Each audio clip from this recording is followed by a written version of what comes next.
नमस्कार मित्रसोनी, आजना आहे राणी बातम्या. विधिमंडळनं अर्थसंकल्पीय अधिवेशन आजपासून सुरू. भारत अमेरिकाना दरम्यान संयुक्त लष्करी सराव सुरू. दक्षिण आफ्रिकाना भारतवर 76 रनतून विजय. जागतिक स्तरावर अव्वल क्रमांकाचा टेनिसपटू कार्लोस अल्काराजने कतार टेनिस स्पर्धा जिंकी.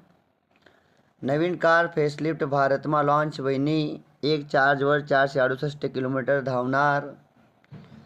अजित पवार यसना विमान अपघातनी सीबीआय चौकशी व्हावशी अशी मुख्यमंत्र्यांनी घोषणा करी.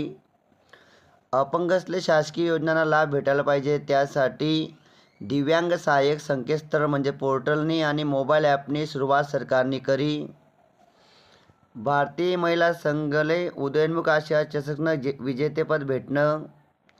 भारतवंशी आशा शर्मा यसनी मायक्रोसॉफ्टना सीईओपदी निवड व्हयनी.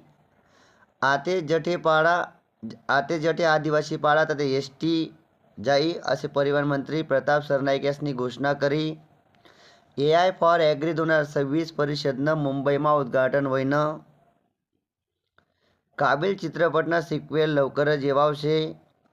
आजपासून खेलो इंडिया हिवाळी स्पर्धांना सुरुवात व्हयनी. देशभरना 400 खेळाडू गुलमर्गमा दाखल व्हयनात.